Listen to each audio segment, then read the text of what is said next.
প্রতি রবিবারে বরের আবদার থাকে। এই রবিবারেও বরের আবদার ছিল ঘুগনি আর রুটি। তার জন্য মটরটা সকালে ভিজিয়ে নিয়েছি।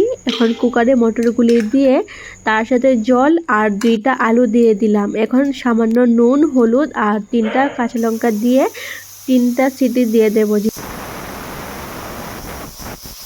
কড়াইয়ের মধ্যে 2টো শুকনো লঙ্কা, 2টো তেজপাতা দিয়ে পরিমাণ মতো তেল দিয়ে পেঁয়াজ কুচি, আদা রসুন কুচি দিয়ে একটু নেড়ে চেড়ে নিচ্ছি। যখন একটু লাল লাল হয়ে যাবে তার মধ্যে অ্যাড করে দিলাম 2টো ছোটো ছোটো করে কেটে রাখা টমেটো।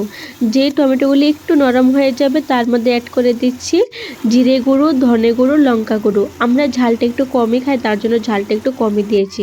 সামান্য পরিমাণ জল দিয়েছি মশলাটা ভালো করে কষে যাওয়ার জন্য।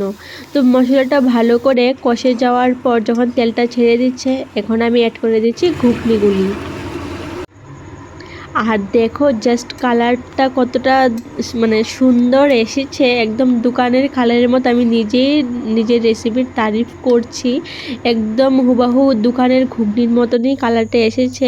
যখন ফুটে যাবে গরম মশলা দিয়ে নামিয়ে নিলাম। তো স্মেলটা এতটাই আসছিল যে আমি আর থাকতেই পারছি না। এখন ঘুগনি তো হয়ে গেল, এখন রুটিটা বানাই। তো ঝটপট ঘুগনি দিয়ে রুটির সাথে খাবো। আমি আমার হাজব্যান্ডকে দেবো, সবাইকে দেবো। বা